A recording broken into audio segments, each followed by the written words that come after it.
So Hey, y'all. welcome everybody.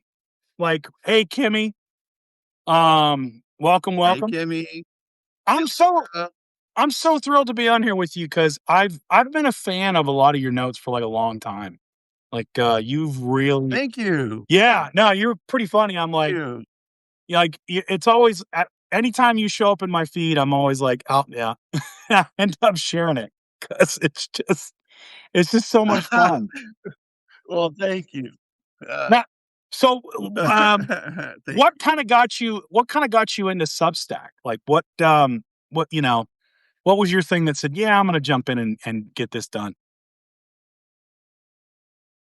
Right. So I had been writing on WordPress, and I wrote on WordPress for 5 years. Okay. And at the end of 5 years, I felt drained. I didn't feel like I had anything to say. I felt like my voice had been kind of stifled. So I stopped writing.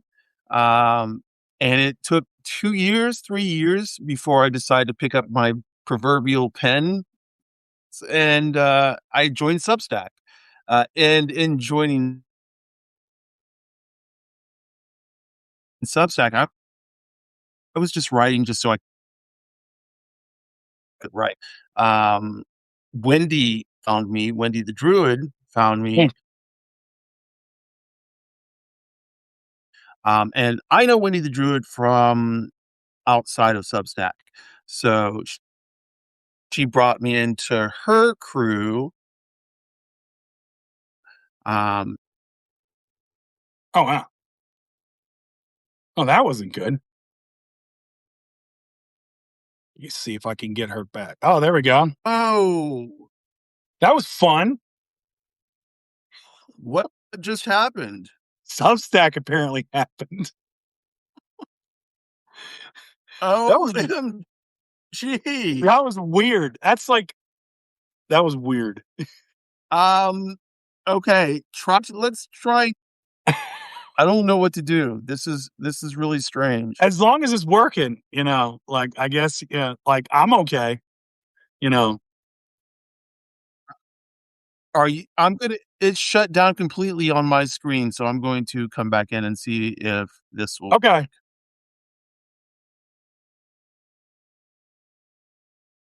it I can see you. Can you see me? Like, I can see and hear no. you. I can't see you. I can see the old No, I can't. I can see Okay, an old let's try this. You click out of it, and then I'll invite you back and see if we can get a better connection. okay. Yeah, yeah. Let me find the other one. We're gonna click out.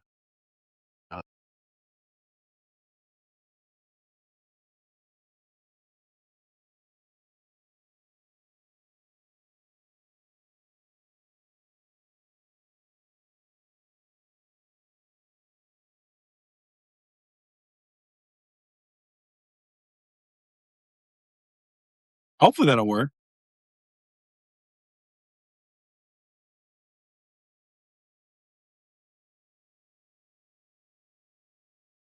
I mean, I could hum some, but it probably wouldn't be like Courtney. Nobody really wants to hear me do old music. Yeah, it'd just be like it would be country, and it would be very off key. It would be kind of horrible, you know. I don't know if that would pass for entertainment nowadays. I mean, it might, but you never know.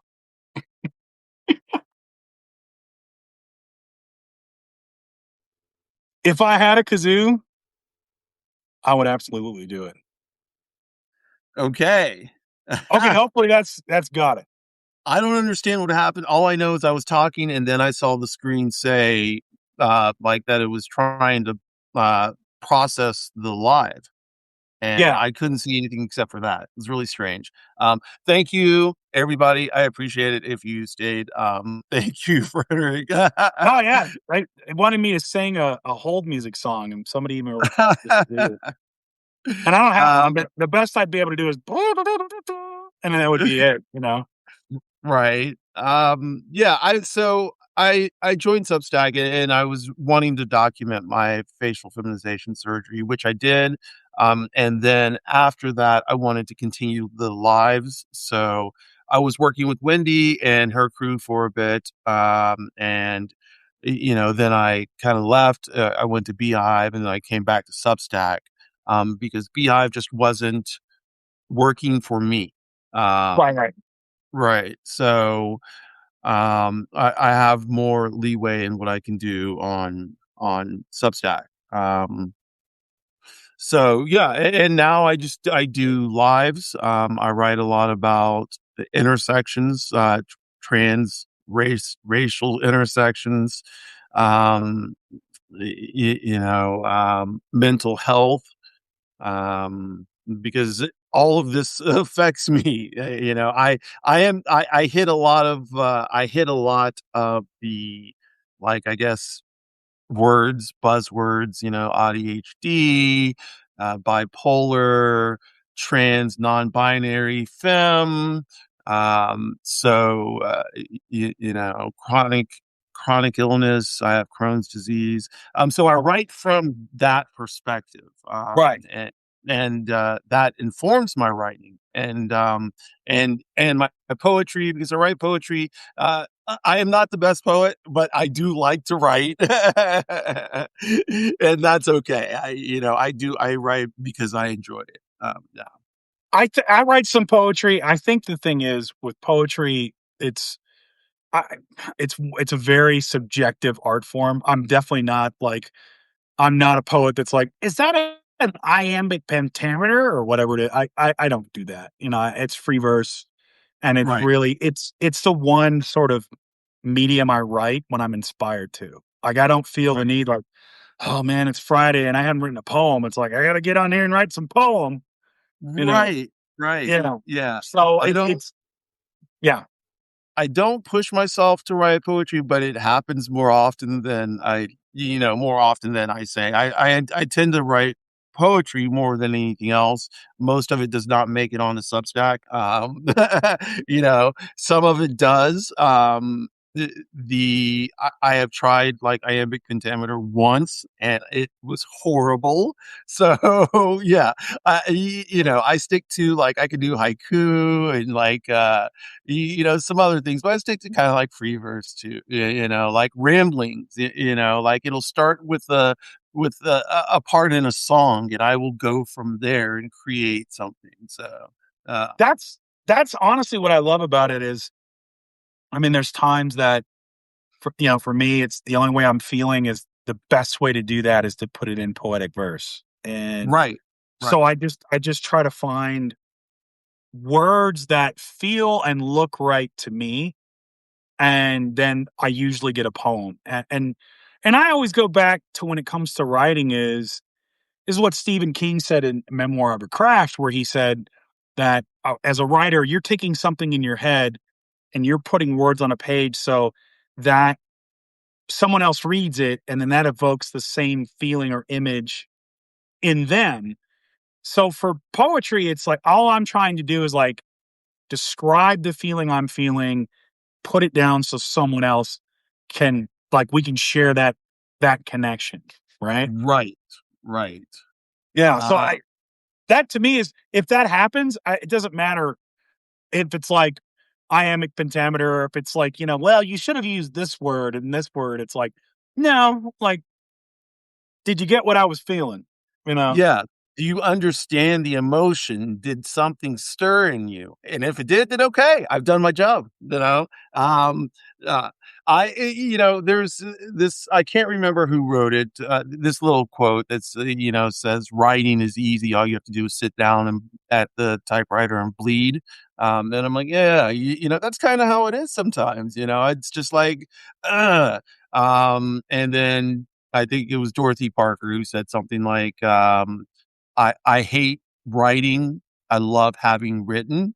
So it feels great once you're done, but the emotional and mental labor that it takes to birth something like this can be intense. I think I could be wrong, and chat can check me on this. I think the sit down at the typewriter and bleed is a Hemingway quote. I I think think so Hemingway too. Yeah, I think Hemingway said that. I didn't know Dorothy it makes sense that Dorothy Parker would say that because I love Dorothy Parker. Like, Right. she was probably one of the most wittiest people alive ever. Yeah, Right. Right. like, Ah, even 100 years later, her wit is still just on I put point. It's yeah, amazing. I put her with, like, Oscar Wilde, every time I think of wit, I think Oscar Wilde for sure, or, like, sarcastic drippings and, witticism, yeah, Oscar Wilde and, definitely, I can't remember who you just said, but yeah, the other person too, Yeah, yeah, for sure. Like, no, 100%. So the Hey, reason I Brandon. what the reason I Right, asked you on was like, I you know, so I kind of stepped into the turf realm in these last 2 weeks, right? right, And again, like, for me as someone who's a cisgendered white man, living in America, like, my lived experience is steeped in privilege, right? And I don't deal with a lot of that stuff. Like, it's not front loaded every time I post a piece or I post something that somebody's going to come after me for my identity. And the thing that was really eye opening for me is just the doggedness and the vitriol that I got me for just saying trans women are women. That's all that was, and that started it, right? right, right. And I was like, man, these folks are worse than MAGA Yeah, that yeah, that I get. Like, I mean, because I'll write about progressive politics and other stuff, and from my perspective, and I'll get MAGA, but they'll go away like after 2 or 3 bites, you know, right. when they figure they can't rattle you. But man, these turfs will keep coming and coming and Ah, coming. And that's it's why I was like, wow, like it amazes me just what you all go through just being you in this space. Like, and what it does, like, so what does that do? Like, just to be on the space and express yourself, whether it's poetry or just who you are as a person, like, what is that like for you? so, it honestly, it's knowing you are going to get attacked at any point. I started on Substack in October of 2025. By November, I was getting racist attacks.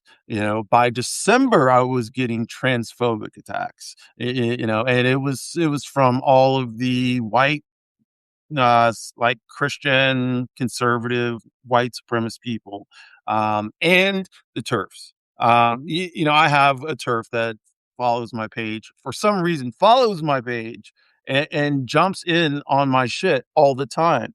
Um, it's I don't understand turf ideology. I don't understand how they, as supposed feminists, can be like, well, no, this is not a woman because what they may have a penis, but you don't know, or because they were born male. Well, it doesn't work like that. There can be women, cis women, who are born without vaginal canals, without uterus, without ovaries. What do you then say to them? Are they not women because they don't have the requisite parts? So they like turfs just break things down to patriarchal views and misogyny, and that's their whole line. you know, Right. Like, every instance, it just comes back to genitalia. It's like the reductive thing of, right, to your point, it's just a vagina, right? right, Because you can't say vagina and breast. Because, again, you get into double mastectomy, and right. if somebody's had breast cancer or just whatever, and it like, but they will come up with this pseudoscience, and that's, I think, where the danger is with these folks is they'll come up with this pseudoscience and they'll slam you with it. Right. And the best that you can really do with that, because again, it's, someone who's taken argumentation in college and someone who's steeped in I mean, I've been online for, God, decades at this point, right? Right. And what to me, and I even gave, it's funny, like, I gave a literacy sort of live about this because I was getting so much of this. I said, "Hey, let me break this down for people and say, this is kind of what you're going to expect from any kind of bigotry and zealotry. And here's how you break it down." And I got more zealots that are Yeah. still going. I, I Well, checked today. They're going today. They're still right. going. Once you And speak on it, it invites them in. It's like a vampire. You say, "Come on in," and they are willing to all flood in. Oh, wow. I think that, and again, that's why I wanted to talk about this stuff because, like, where I stand with any of this stuff is just, you have to defend everybody's civil rights and freedom of expression because that reinforces your civil right, right? Right. Like, that backs up what you have. And so I mean, even this argument, well, they're only 1% of the population. It's like, that doesn't matter, man. Right. Like, they're getting hit the hardest, and so then the next people are going to be, and you saw that with Roe v. Wade, the Right. repeal. You saw that with the curtailing of women's rights. Right. It's basically the most marginalized group in your society is the canary in the coal mine. Like, Right. they're the ones that, if they're getting hit, it's just a matter of time before they're going up the chain. Well, as you say that, yeah, it's surprising that within the community, we have the most problem with gay men. Cis gay, Really? yeah. Yes, Wow. yes. They want cis gay men would, they see trans people for the most part. I'm not talking about people like Brandon in here, Yeah. Brandon L. But a lot of gay men see trans people and trans ideology, I guess they want to call it, as a hindrance, as a hindrance to their rights. But like you said, once they come for us, they're going to come for y'all next, and it's being shown in the multiple cases for to overturn Obergefell, Yep. the same-sex marriage laws. So they are going to come next for gay people and lesbians. Lesbians are good. They're, for the most part, lesbians tend to stick with trans people, trans women, trans men, non-binary people, for the most part. In the community, it seems to be gay men. And that's harsh because, there's also, but there's a report that came out, the CAS report. I don't know if you heard about it. Mm-mm. The CAS review was done by a doctor with some fake, basically fake studies. They did some studies and extrapolated fake information. It was instituted. Well, what was done was puberty blockers were blocked in the UK. People could not transition and could not access gender affirming care because of this report. The report is false.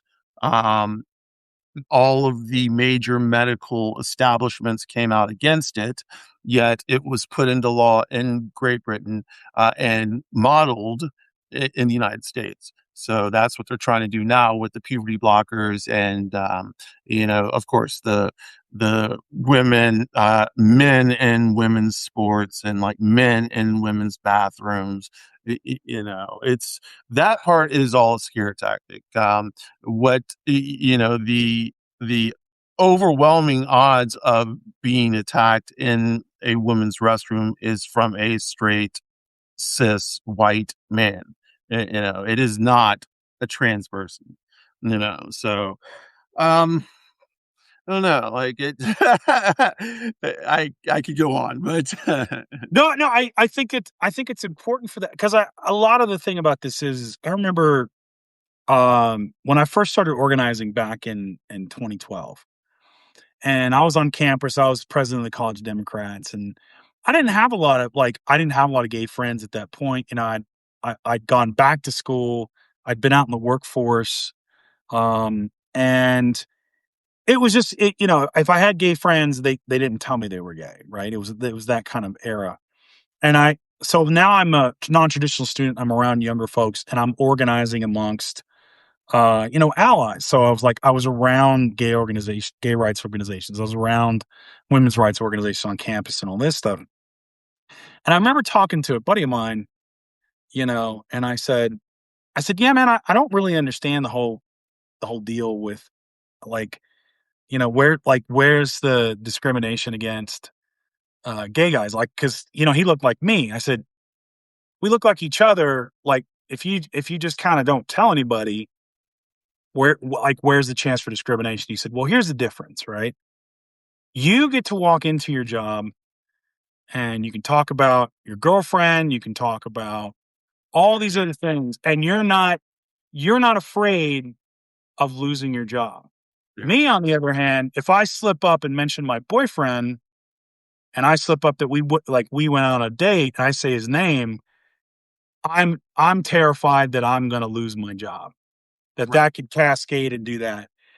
And that kind of put it into focus for me where it was just like, oh, it was like a light bulb came on. And it wasn't that I was a bigot, like I was, it was just I didn't understand the sort of inherent privilege that this gave me. And so I think these conversations about like what you're talking about and trying to understand it are very important because Right. it's really for folks like how I am and used to be, right? Right. To understand like, oh, okay, like because what you're going to hear is even on the Democratic side. Well, you know, I don't think you know trans men should have an unfair advantage in women's sports. Right. But where that leads to is discrimination in everyday life, right? It It's yeah. leads to yeah, yeah, you know, and I could go on forever too, but yeah, I mean, but it's all to your point. It's a scare tactic. So, It but you is. know, yeah. What what are you like if there is something to like say to hey like from what would you want like someone say like how I used to be or me to understand about sort of like hey this is where you need to be in this fight like hey this is what I want you to understand more than anything else. Oh, okay, so at its very basic level is that trans people are people. You know, we are people. So you treat people like you would treat other people. Just because we are trans does not mean you should treat us any other way. Now, if we're trans women, you understand that yes, trans women are women. Now, it doesn't mean that trans women are like cis women. Trans women and cis women can have different paths of to womanhood and still be both representation of women. You know, it doesn't mean you have to model your life after a cis life. One of the things, though, another one of the things is the just understand what it takes for someone who is assigned male at birth to transition or to align themselves with what their brains are telling them. You know, there is no way that a person born male at birth is going to transition to dominate sports. You know, that is never the thought. You know, it, the steps of transition are so hard. You know, you have to first of all start HRT. And that's not even the first thing. You know, you have to present as as who you believe you are. And in the beginning, you know, when you may still have facial hair and you know features that look a little bit more masculine, it's hard, you know, and people need to understand that we don't do this just for kicks. You know, we do this because it is innate. It is within us. It is us And it's as easy as saying, "Well, why are you a cis man? Can you tell me why you're a cis man?" Right. Exactly. And you know what? I think you hit it on the head there because as you were saying that, and people like that was the other accusation I got where it was, somebody's like one of the bigots asked me, well, are you attracted to trans women? I said, yeah, some of them, just like I'm attracted to some cisgendered women. I'm not attracted to all cisgendered women. Right. Right, You know, and they said, well, why don't you just say you're gay? It's like, because I've never been attracted to a man in my life. right. Not even the more effeminate looking gay guys that are still men. And so that's, I mean, just on a visceral level, that's why when trans women go, yeah, trans women are women, I'm like, oh yeah, I know. I've been attracted to some of them. Sure. And I like women, so it makes sense.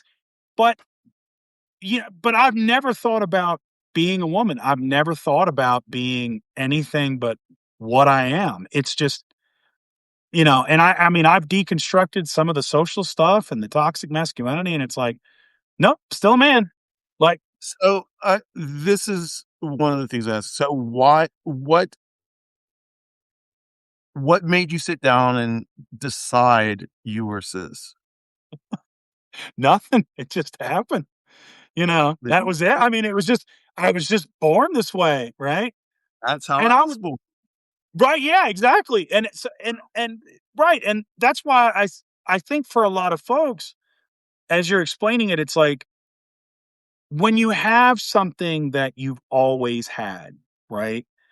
And especially if it's steeped in privilege, white privilege, male privilege, like whatever it is, and you've never ever questioned it. You think that, oh, this is how everyone thinks, right? Right, So everybody thinks this way. And so when you run into a trans person who's like, actually, I don't think this way, I think this way, and this is how I really feel, you say, no, that can't be possible because I don't think that way, because I feel right, this way about my gender and my identity. So you're sick, or you have a mental illness, or you're right. lying, or it's got to be something else. And the simplest answer is like, no, it's not. They just feel that way, and you Oh, just deal with it. Like that's on you, man. That's not on right, them. right. You know, That's it's yeah, that's at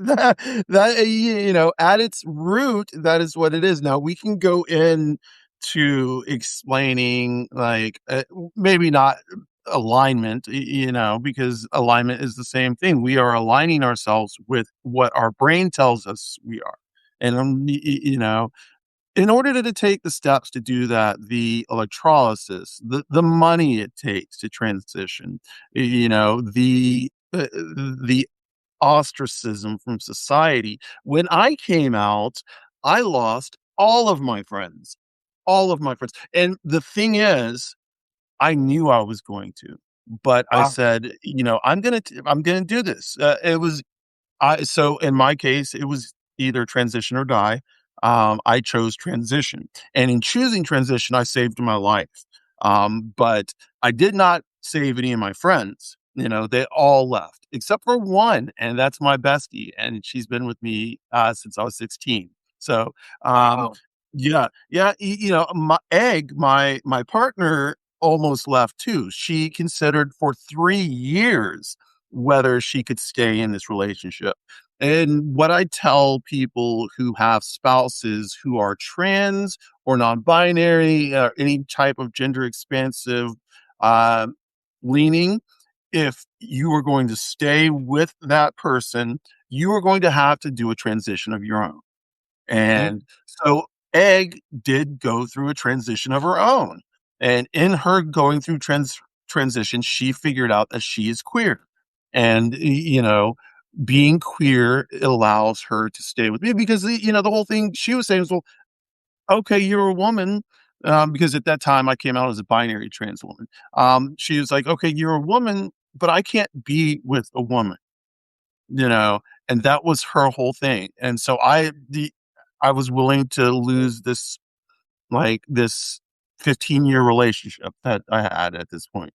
Um, she took 3 years. I gave her space, and she came back, and now we're stronger than ever. You know, she proudly calls me her partner, her wife. She will stare down anybody. She'll get in anybody's face. You know, she's my protector. You know, she, there was a point, um, early in transition where I was wearing a dress and I was spinning for her, and she started crying. And, you know, it's because she understood she understood, she saw the trans joy, the euphoria, you know, that comes with being accepted, that comes with being your true self. It really is overwhelming. Yeah. So yeah. Um, No, that's amazing. And I mean, one of the things that that I love about the fact that trans people exist and I want them to have the room to express themselves is it just gives all of us, the rest of us, so much more freedom. Because the bigots, again, because they reduce everything to genitalia and they refuse to accept social conditioning as part of gender. What it forces you into these very narrow definitions of what is acceptable, right? right, Where it's, and that leads to, oh, well, you got to get married and it's got to be monogamous and it's got to be, and you got to have kids and you got to have this and you got to do that. When if the whole point of freedom and liberty is to say, no, I can actually get to choose what I want to do and be who I want to be and explore the fullest possibility of myself, hopefully in a society that's not trying to oppress me with bigotry and all these other things. If that's the right, goal, then okay, well then naturally if that's what you want and that's what you say you want, then you should want to let trans people have the space to be who they want to be or non-binary or whoever, right. right? As Any kind of sure. Right. So I wanted to, Kim Beckett really quickly said, were you with Egg with the understanding you were trans before transitioning officially? And the answer to that is yes. Uh, no, no. Okay. So the answer to that is no, because me and Egg have been together for 25 years. So in the beginning, I was still presenting as a guy, but I was searching, you see, and throughout, so transition is selfish. Um, Coming to your understanding of your truth has to be selfish because you have to take yourself into account and no one else. Yeah. Um, and that, so I would say for a good 5, 6 years, I knew that I was going to transition. I just didn't know how I was going to do it. I actually came out of the closet twice, went back in, masked up, grew a beard, did all the like, tried to do all the guy things, but I failed miserably at being a guy. So, then transition just became necessary. Um, so the understanding that I was, unfortunately, Egg found out because I was outed by a family therapist. Um, I was in rehab, and as part of the intake, I told the intake person I was trans, and so that spread around through all the people and my psychiatrist. We talked about it, and then this family therapist comes in and says, "Let's talk about the transsexual thing." And Egg's jaw hit the floor. I looked at the motherfucker and he just walked out. That was the beginning of just a crazy, yeah, yeah. That is how Egg found out. So, Wow. And yeah, just boy, that's a day. yeah, yeah, yeah.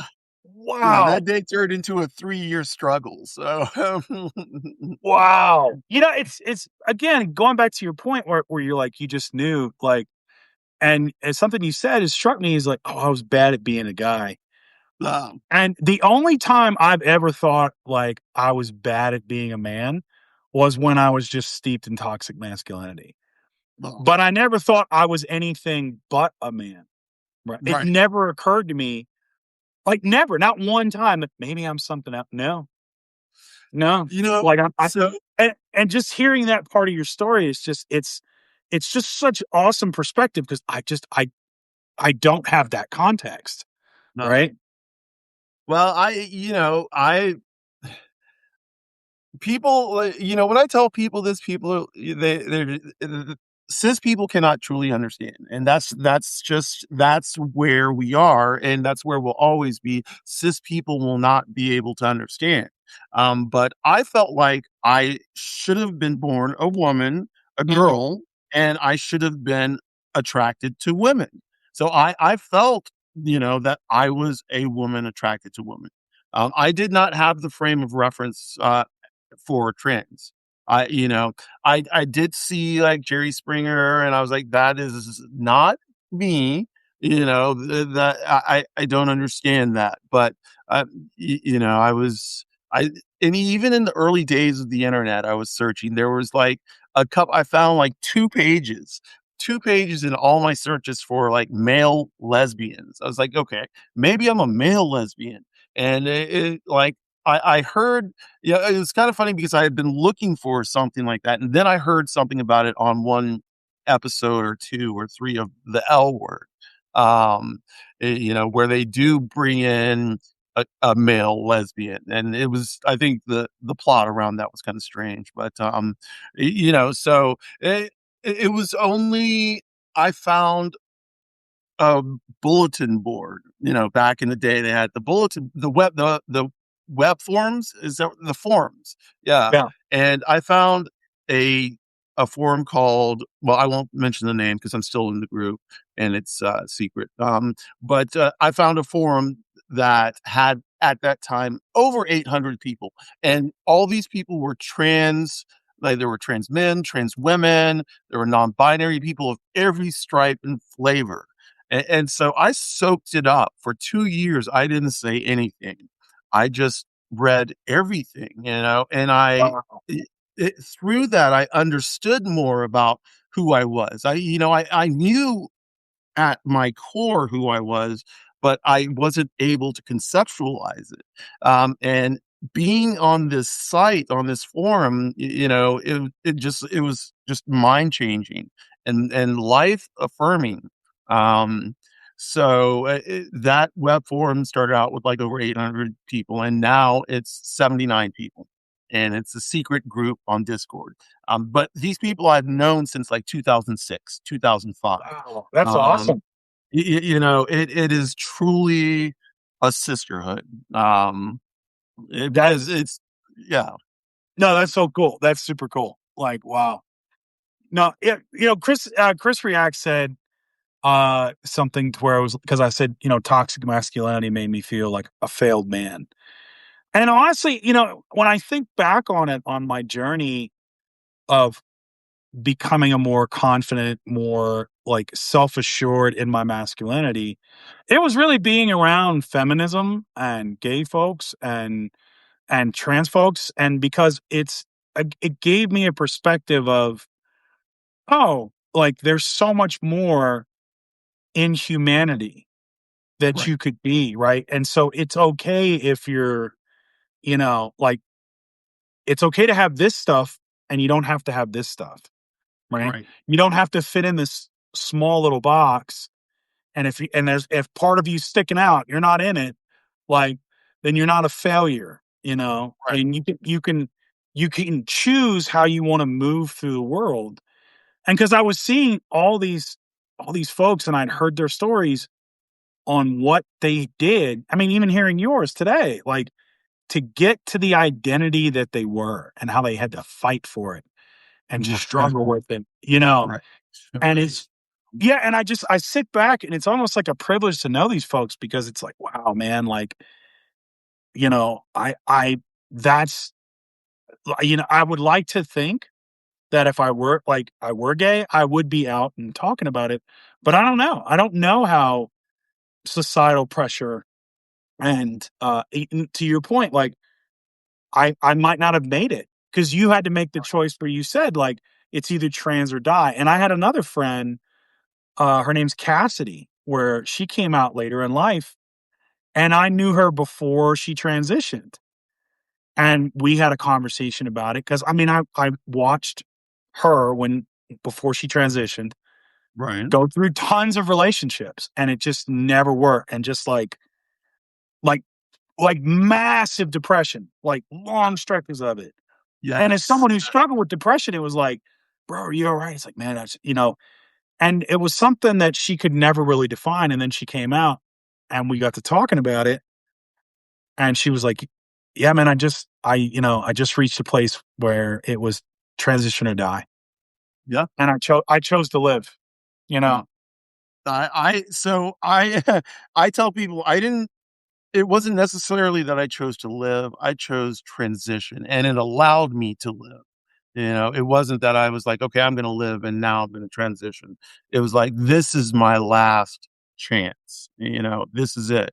I have to try this." But, throughout my journey, I started, you know, thinking that, okay, if male lesbian is not gonna work, maybe I'm gay, Mhm. so Yeah. I was going to gay clubs and, like, surrounding myself in gay atmosphere, and, I it turns out that I do like women a lot, but I do like some men, and I do like all types of I'm pansexual, so anybody, I have a preference for queer men who are more effeminate, Right. of course, women of all stripes, trans, cis, non-binary people, and I don't discriminate with non-binary people. Like, there are people out there who say non-binary people, but only AFAB, which is a female born or, born at birth. That shit needs to be thrown out anyway. We need to come up with a different type of language than a female born at birth or man at birth or female assigned. I mean, it's just, I don't know. It's a way of, I posted a meme just yesterday and it said, non-binary haircuts for women. And I was like, "Okay, okay, non-binary haircuts for women." Um, I guess yeah, it's just a haircut. Like, yeah. Well, this is what the assigned male at birth and assigned female at birth has allowed. It has allowed people who are outside of the community to use that terminology. And in using that terminology, make no mistake about it, they are still othering these people. Um, they still use this terminology to say, "But yes, this is really a man," you know? yeah. Um, the you know, No, I think, I mean, even going back, like, because there's some discussion about the term, male lesbian, and like you were oh, using that at like a time and place, right? right, so And I this think, was a go ahead. yeah. No, no, and I think what that illustrates, as someone who's, studied history and cultural movements and everything else, I think what it is just, it's interesting because, as you pointed out, there you literally scour the net. There's 2 pages, Right, and this is the terminology that's available, and even the L word, which is like a show for lesbians, like, yeah, uses it, yeah, and it's bec and I think it's because, and I thought about this, it's like the because you're J.K. Rowling, who got a pen name to write a whole, trans killer, serial killer book. And I was like, I remember watching these crappy B movies in the 80s where I mean, Buffalo Bill from Silence of the Lambs, right? yeah, Where yes, trans people are the monsters, right? right, right, They're the killers, like so we, as cult, like the people that are there and the people that are already existing that have been oppressed are so far down, we don't even have words to describe them yet. right, And you're still figuring that out. Like you said, with AFib and all that with non-binary. And I'll confess, like when non-binary came out, I was like, I don't have a clue to what to make about this. Like, right, I don't know. It's like, I don't even know why this is a thing. right. My brain could comprehend, like, I get the trans thing, and it's like I'm born in the wrong body. I get that, but then my first reaction was, there's vanilla and chocolate. There's two choices. Pick one. But then it's like, but then I said, but dude, what do you care if they're non-binary? What does it matter? Right? Let me I wanna You know? stop you right there because you did say something that just caught my eye. You were like, because they're born in the wrong body. It's not transition is not because we are born and we're not trans Okay. because we're born in the wrong body. It's a brain thing. It's alignment. So when we Oh, okay. transition, we do take steps to align our brain with our body or our body with Okay. our brain. But it's not like a man who wants to be a woman. Oh, It's okay. never Oh, that. It's never because even though we may have been socialized as men, mm, I guarantee you we did not have the same male privilege that cis men had. I right. guarantee you. I did not have a lot of male privilege. I did. Now, I'm not going to say I didn't because I was Right, right, right. social male. So I did have some of that. And one of the funniest things is like it's hard to let go of some of that. The hardest thing is to let go of your last bit of if you're a trans woman and you come out later in life of your male privilege, your perceived male privilege. Mhm. Because once that's gone, the world is staring you in the face and like telling and they're gonna do their worst. So you've got to be strong. Trans women are probably the strongest people I've ever met. I would agree with that. And Yeah. without doubt, and will ever be. To look society in the face and say, "This is who I am," and you can accept it or you can choke on me is powerful. And I will always big up my trans elders, the people who came before me, the younger generation who's doing big things now, the younger generation who like a very large percentage is queer in some way, shape, stripe, or form. My Right. bestie, her children, one came out at 13 as bisexual, one came out as lesbian at 11, and then at 12 as non-binary. The children are where they're going to lead us in the right direction. They know what they're talking about. They're more in tune with their inner thinking, with their inner feelings, and that's beautiful to see. They're the there is so I wanna switch from that to, the Lemkin Institute really quickly because the Sure. Lemkin Institute, has issued the 3rd red flag, I think. Let me pop onto that page. Red flag number 3 for what is being called a trans genocide in the United States. And make no mistake, we're going to use the word genocide because that is exactly what is going on. It started with the literature, and then it's going to start with access to hormones for young people, and it's going to go from access to hormones for people on Medicaid and Medicare, and then it's going to just go from there. They're trying to get us off the street. They're trying to demoralize us. They're trying to destroy us. It has all the markings of a genocide. Um, y- y- you know, to be trans in this day and age and to stand on your transness and firm on your transness is the strongest thing I think anybody can do. Um, Yeah. no, No, no, it's fat. I mean, it's honestly, I love what you said about where you give up your last vestiges of privilege, right? When you transition. And also the alignment thing. I just real quick, thank you for that. Like that honestly, I haven't heard it put that way until you put it to me like that. right, And that it's like, oh no, I get it now. Like, okay. Like it helps me kind of contextualize and understand what your journey much more.